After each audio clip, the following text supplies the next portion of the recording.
Distance doesn't erase connection, ladies and gentlemen. Let me take a moment to talk about something we all feel but rarely articulate: the power of connection, even across distances. It's easy to believe that when someone is far away, whether physically or emotionally, they've forgotten us, that they've moved on, that we no longer occupy a place in their lives or hearts. But let me remind you of this profound truth: distance doesn't erase connection. Think about it. Have you ever been far from a loved one but felt their presence in your thoughts, your actions, or even the smallest things around you? That's connection. It's not just about proximity, it's about the threads that bind us, no matter how far apart we may be. For someone with avoidant tendencies, distance often becomes their default mode of coping. When emotions run high, when vulnerability feels overwhelming, they step back. They create space, not because they don't care, but because caring deeply feels vulnerable and, to them, dangerous.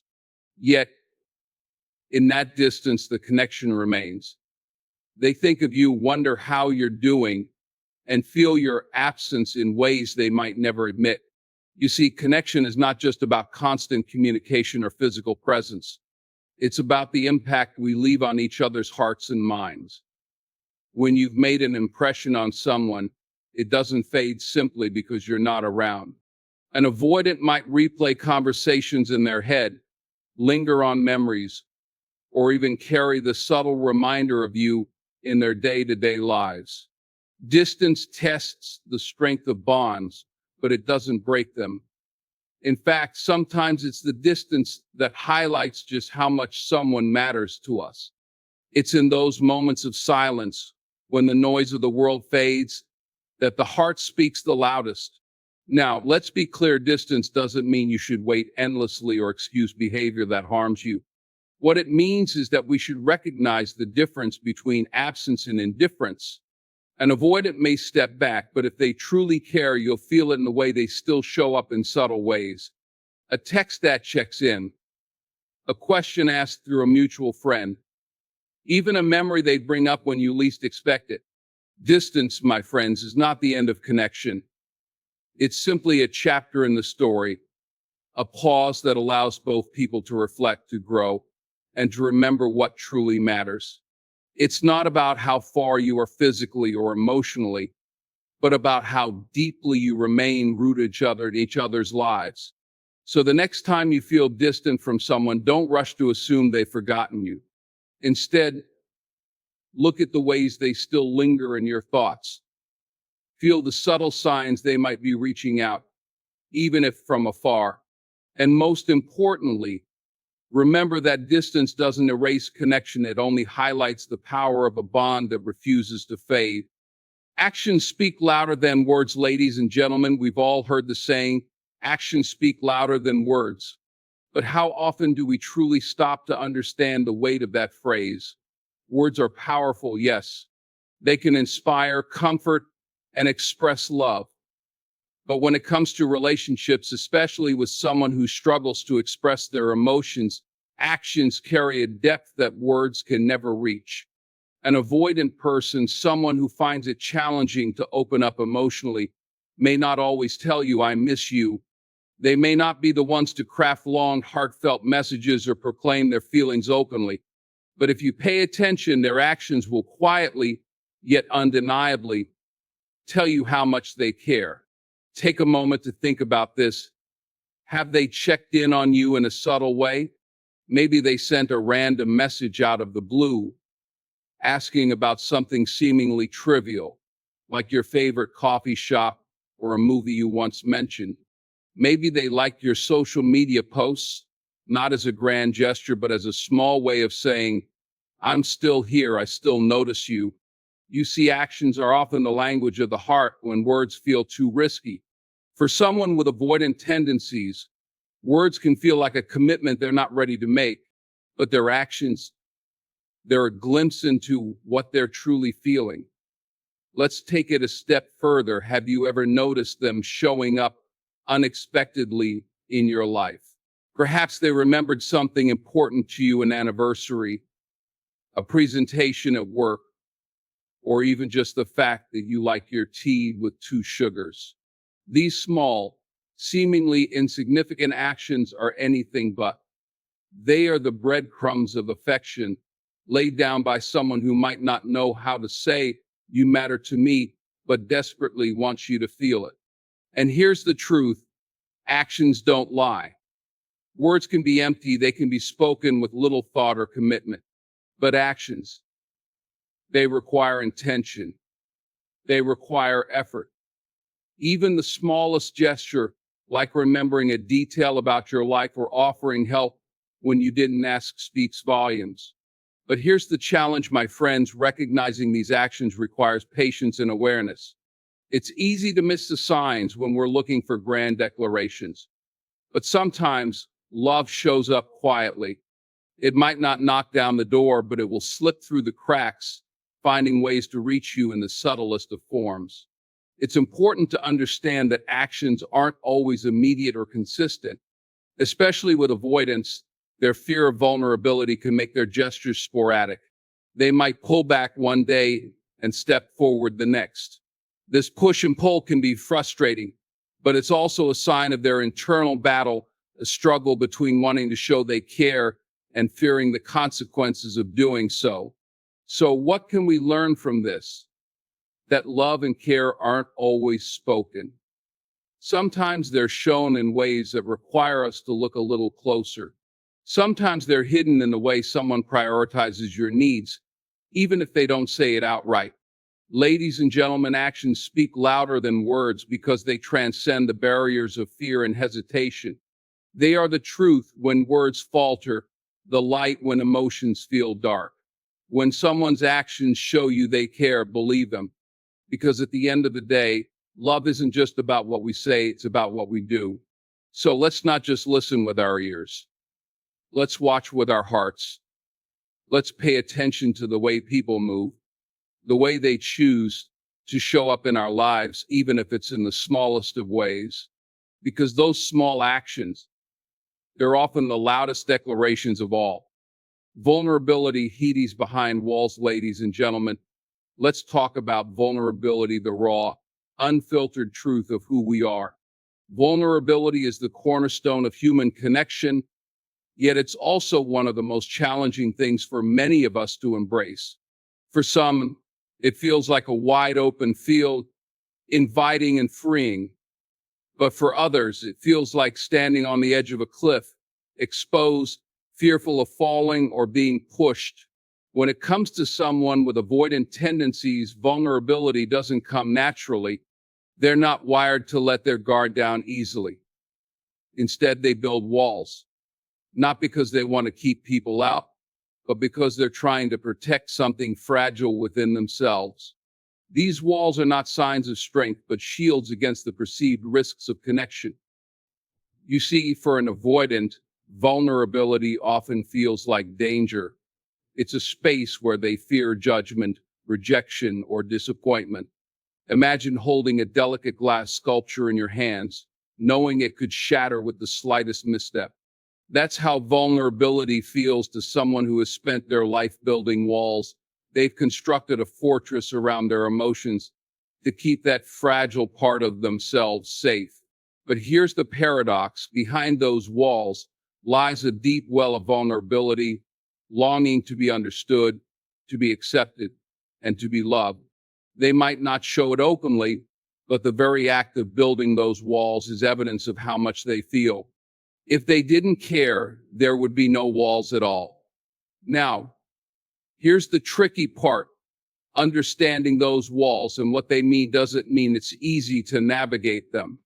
An avoidant may pull away when emotions run high or when the possibility of intimacy feels too close. They may appear aloof, disinterested, or even indifferent. But remember this: their actions are often a reflection of their inner struggle, not a reflection of their feelings for you. Every now and then, though, you'll see glimpses of what's behind those walls. A kind gesture, a moment of honesty, or even just the way their eyes soften when they look at you. These are cracks in the armor, fleeting but meaningful signs that their vulnerability is still there, waiting to be seen. But let me be clear, those walls are not there for you to tear down by force. Trust cannot be rushed, and vulnerability cannot be demanded. Instead, it must be invited patiently, gently, and with compassion.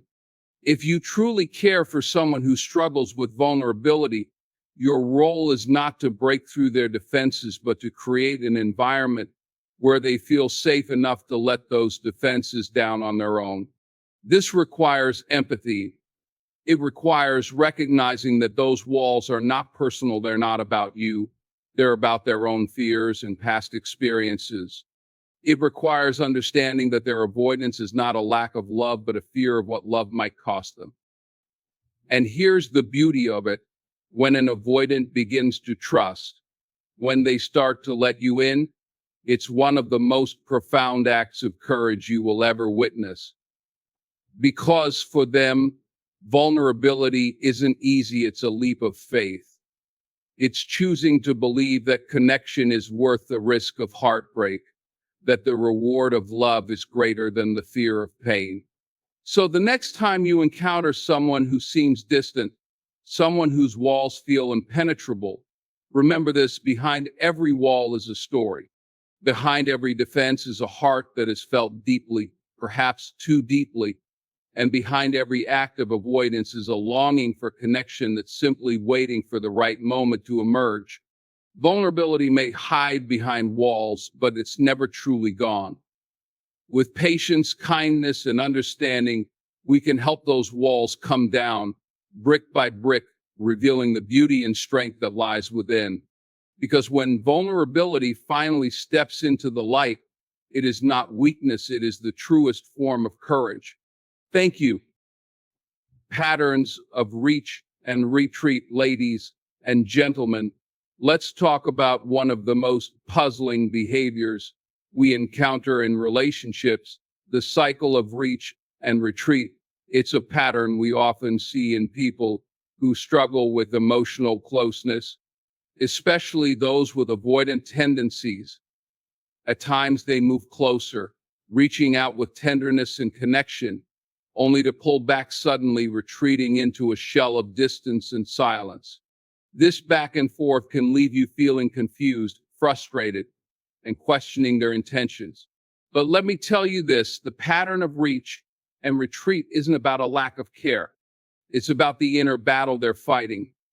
For someone with avoidant tendencies, intimacy is a double-edged sword. On one hand, they crave connection just like anyone else. They want to feel loved, valued, and understood.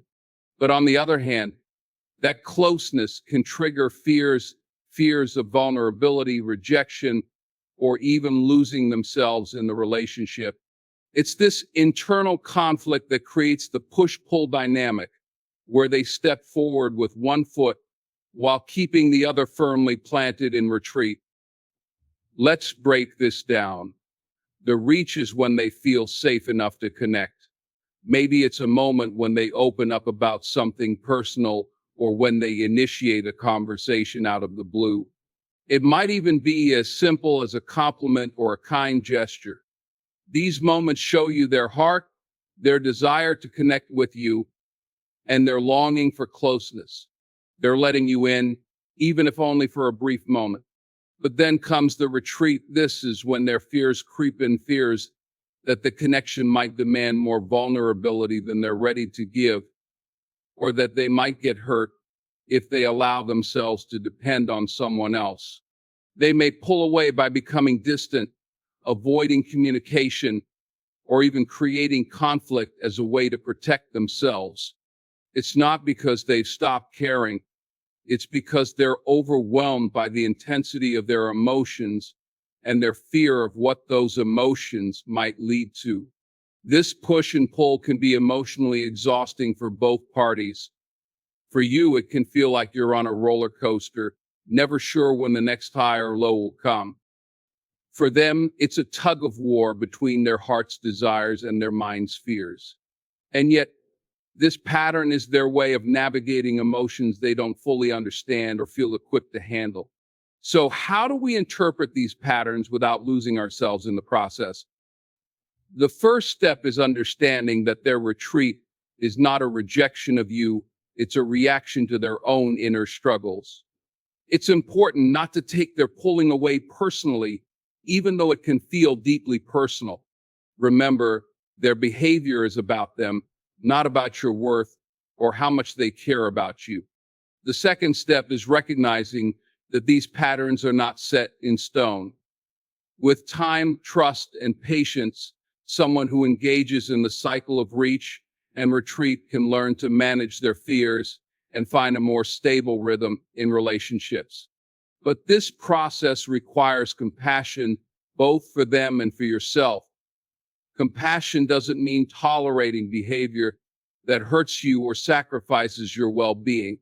It means setting healthy boundaries while acknowledging their struggles. It means creating a space where they feel safe to reach out without the pressure of perfection. It means recognizing the effort behind every step they take toward you, even if they stumble along the way. And here's something to hold on to every time they reach, no matter how small or fleeting, it's a sign of their courage. It's a sign that despite their fears, they are trying.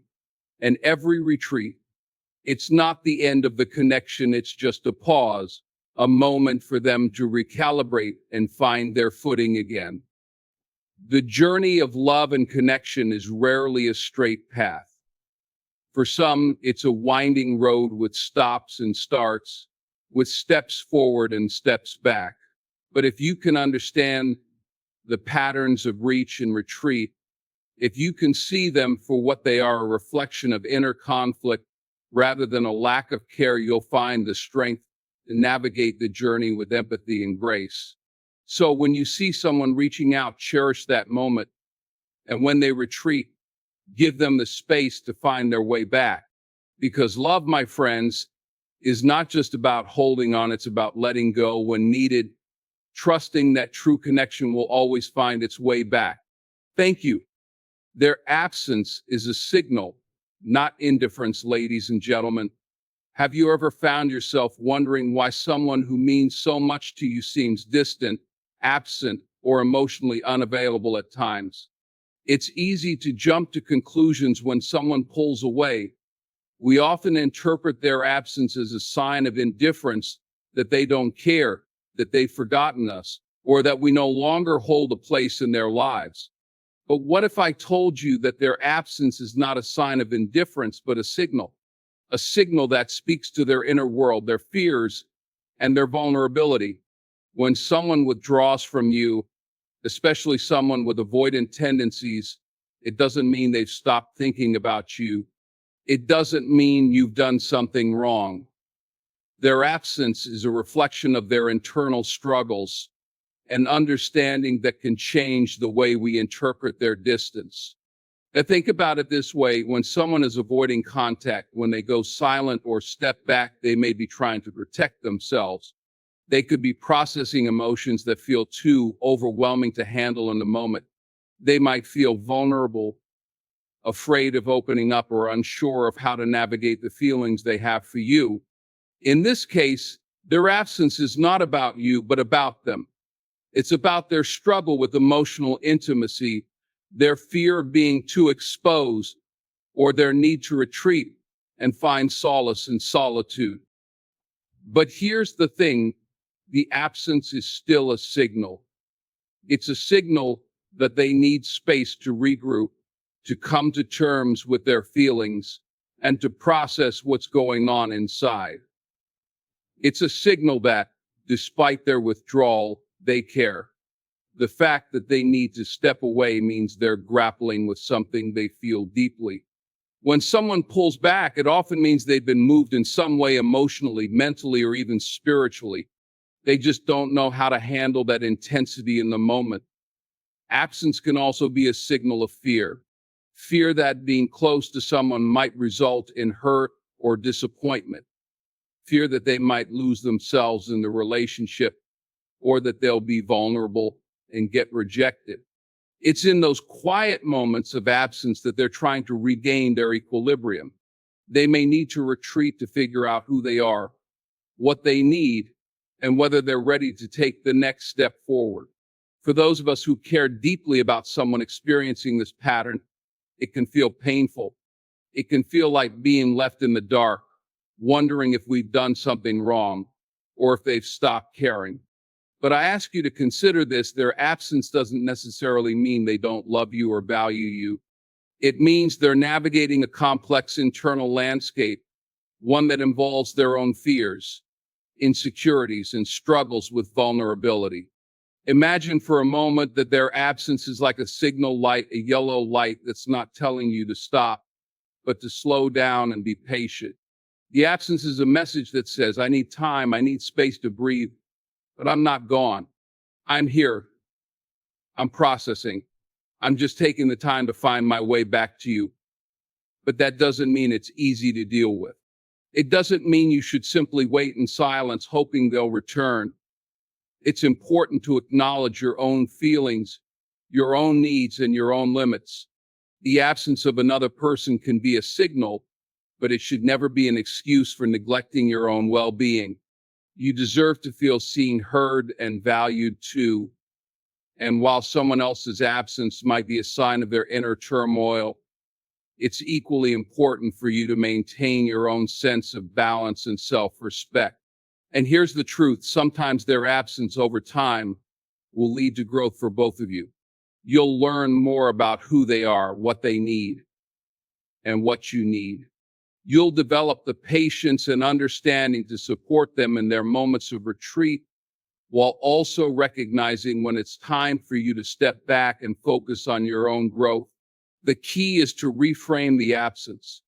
Instead of seeing it as a rejection or a sign that they've stopped caring, see it as an opportunity for reflection. Their absence is a moment in which they're working through their own fears, their own doubts, and their own emotions. It's a signal that they're not ready yet, but they might be soon. It's not about ignoring you or withdrawing love. It's about trying to navigate their emotions in a way that feels safe to them. So when someone pulls away, don't assume the worst. Don't assume they've lost interest or that they've decided you no longer matter. Their absence is just a signal that something within them is in need of space, clarity, and time to process. If you can see that for what it is, if you can hold space for both their journey and your own, you'll find that their absence will no longer be something to fear or interpret as indifference. Instead, it will become a sign of their struggle, a signal of their care, and ultimately, a signal that they're coming back. They're coming back, but they need you to understand that their absence was never about you.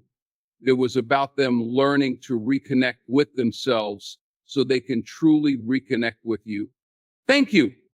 Empathy unlocks understanding, ladies and gentlemen.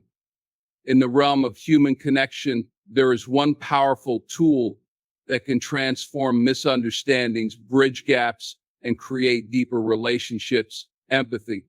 Empathy is not simply about feeling sorry for someone or offering sympathy. It's about genuinely understanding their experiences, emotions, and perspectives, seeing the world through their eyes. When empathy is present, it has the ability to unlock a profound understanding that can change the way we connect with each other. In relationships, whether romantic, familial, even platonic, it is common for people to have different ways of expressing themselves, of dealing with their emotions, and of processing the world around them. And when those differences cause friction, misunderstanding often follows. We may interpret someone's actions or words through the lens of our own experiences, not realizing that what they are going through might be very different from what we know. This is where empathy becomes crucial.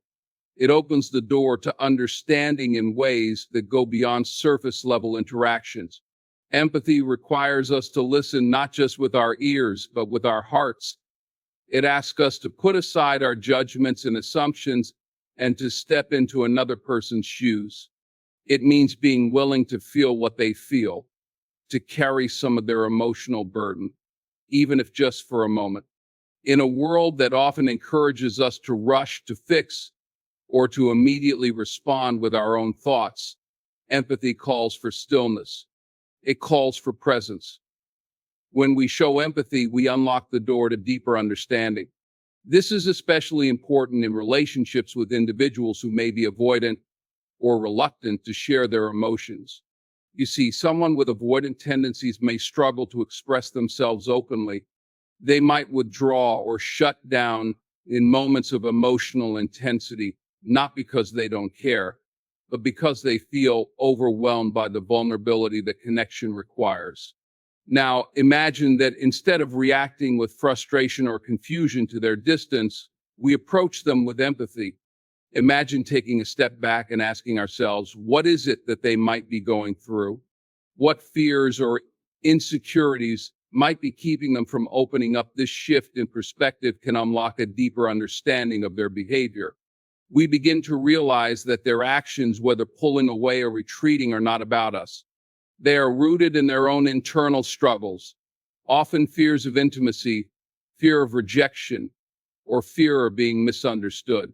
When empathy is present, we're not looking for reasons to blame. We're not trying to fix or change the person we care about. Instead, we are attempting to meet them where they are.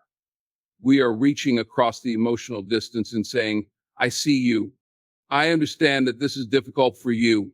I am here patiently waiting, ready to listen whenever you're ready to speak. This approach doesn't just improve our relationships with others, it also allows us to grow as individuals.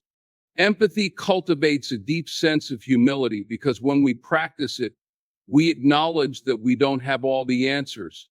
We understand that the experiences of others are often vastly different from our own. This recognition fosters greater compassion and a willingness to connect in ways that transcend surface-level conversations. But let me also be clear, empathy does not mean we excuse harmful behavior or neglect our own needs. It's important to set boundaries and care for ourselves in the process. Empathy doesn't mean we tolerate mistreatment. It means we understand the root of the behavior without judgment. And in doing so, we create space for more honest, authentic conversations that can lead to growth, healing, and a more fulfilling connection. Now, consider this: when we approach someone with empathy, it is often reciprocated. Our willingness to understand their perspective opens the door for them to understand ours. This exchange of empathy creates a feedback loop that strengthens the relationship.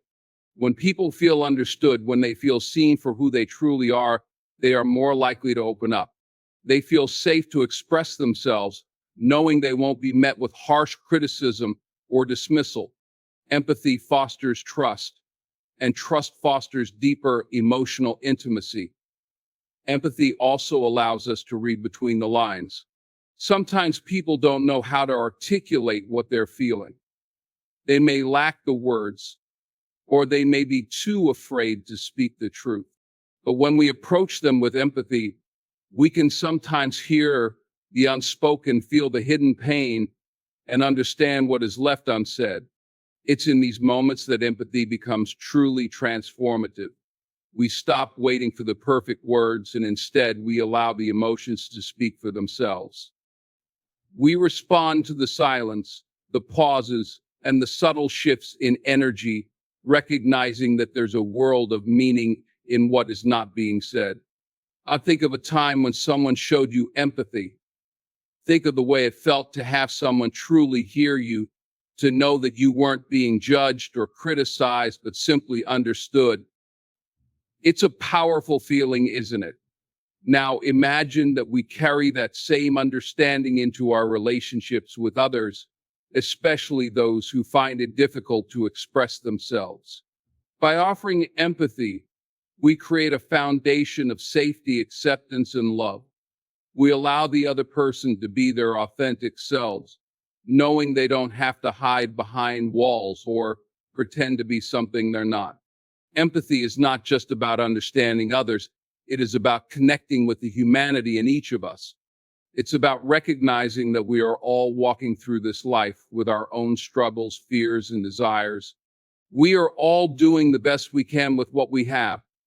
When we extend empathy to others, we are acknowledging that we are all part of the same human experience, one that is imperfect, messy, and beautiful in its vulnerability.